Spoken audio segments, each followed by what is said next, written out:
Wheel World, c'est une association qu'on a créée en octobre 2018 et l'idée est de mettre en avant le fait qu'en fauteuil on peut faire plus que ce qu'on pense, parce qu'on a énormément de barrières physiques évidentes et on a pas mal de barrières psychologiques auxquelles on pense pas forcément. On essaye de montrer par le voyage et par des activités un peu à travers le monde qu'on peut faire beaucoup plus que ce qu'on pense.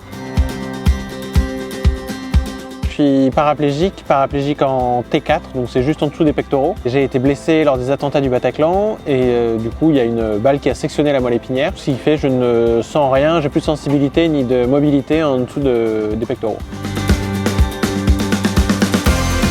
On a fait notre voyage de noces aux États-Unis en 2018 et en fait quand on était là-bas, on voyait peu de personnes en fauteuil qui voyageaient et on s'est dit non mais comment ça se fait, est-ce qu'il manque de l'information, qu'est-ce qu'il y a? On a un peu creusé le sujet et on s'est rendu compte qu'en effet il y avait très peu d'informations sur le voyage et comment tu pouvais l'organiser. On s'est dit tiens on va lancer notre projet là-dessus. Ça nous disait bien de faire un tour du monde mais il fallait quand même qu'il y ait un sens et du coup montrer que le voyage était accessible en fauteuil était parfait pour ça.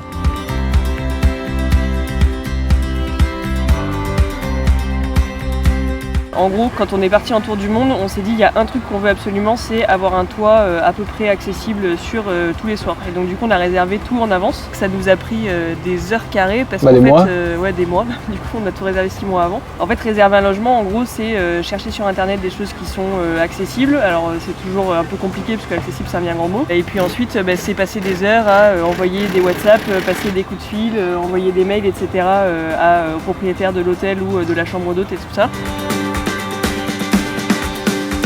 L'énorme avantage de Toolib et de cette plateforme, c'est qu'en fait, en quelques clics, on sait déjà ce qui est adapté pour nous ou pas, quoi.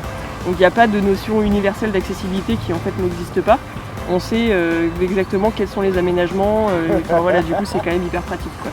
Quand tu es sur la plateforme, c'est toi qui dis quel est ton handicap et c'est à partir de ton handicap et de tes besoins qu'on va te proposer certains logements. On ne va pas tout te proposer, on va juste te montrer ceux qui sont utiles pour toi, ceux qui vont être le mieux configuré et en plus tu as l'assurance que ça a été validé par des ergothérapeutes qui sont des personnes qui vérifient justement les aménagements et que ce soit une sécurité en plus pour toi quand tu arrives dans le logement. En fait, c'est quand tu vas arriver, tu ne te poses pas de questions. Tu n'as pas besoin de te dire tiens je vais ouvrir la porte de la salle de bain et quelle surprise m'attend. Et ce qui est assez cool aussi et assez stimulant, c'est de se dire que à terme sur cette plateforme, en gros ça va être un peu clé en main. C'est en gros on arrive, on va pouvoir réserver sa chambre et ensuite on va pouvoir aller réserver du matériel adapté, voiture de location, un bike, enfin. Franchement, c'est trop cool de se dire, voilà, moi je veux me faire un week-end, j'ai pas à me prendre la tête. En fait, je vais pouvoir enfin me planifier un week-end simplement comme je le faisais il y a 6 ans avant que Pierre soit en fauteuil, quoi. C'est juste, voilà, j'arrive, j'ai mon logement, j'ai mon activité, tranquille, je sais que la personne qui vient me le prêter, elle est fiable, c'est reposant et franchement, ça donne bien envie de voir la suite, quoi.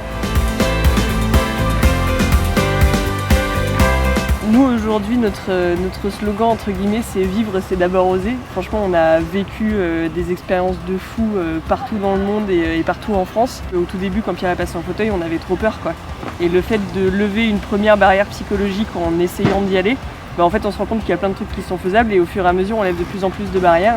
Nous on a beaucoup d'espoir notamment dans Toolib par exemple parce que c'est le genre de plateforme qui en plus de dire il y a un déclenchement on va oser y aller, va dire on va pouvoir oser y aller mais en toute tranquillité en fait. Oser c'est une très bonne chose, nous c'est ce qui nous a poussé à partir en voyage. En fait il faut y aller, quoi. Enfin, c'est que comme ça que tu peux apprendre et que tu peux découvrir ce que tu peux faire. Ouais, l'aventure ça se passe comme ça, quoi. Enfin, le handicap est une aventure en soi et autant aller au bout, quoi. Ce week-end était ouf, franchement on a kiffé. Il faut savoir que c'est un week-end complètement surprise pour nous. On est toujours dans la planification, etc. Nous en tour du monde, tour de France, et on est toujours en train de prévoir un truc. Et là on a été invité par Toolib à vivre des activités dont on n'avait absolument aucune idée. Et du coup c'était complètement ouf parce que notamment toi tu voulais tester le handbike depuis très longtemps. Du coup là hier il a eu l'occasion de tester le handbike donc c'était ouf. Et aujourd'hui du coup on a pu faire du wake et moi j'ai testé pour le coup le châssis assis et franchement c'est très cool, vraiment. Pendant le week-end on a fait du handbike. Donc comme le disait Myriam, c'était un sport que j'avais pas mal envie d'essayer, c'était vraiment une découverte et donc là c'est l'apprentissage de la bête, comment est-ce que tu fais, comment est-ce que tu apprends et en plus on était aidé par le mec qui nous l'a prêté, donc c'est vraiment ça qui joue et qui fait que tu as des relations qui se créent et le handicap c'est que ça, c'est que des relations qui se créent et de belles rencontres. Non, l'équipe Toolib c'est une super équipe. Ouais, soudée. Soudée, jeune, dynamique, tout ce qu'on aime en fait dans une boîte, en fait on se reconnaît un peu. Ouais, qui comprend les besoins des personnes handicapées, qui ne les prennent pas pour des objets. Et qui a des vraies valeurs, ouais. Ouais.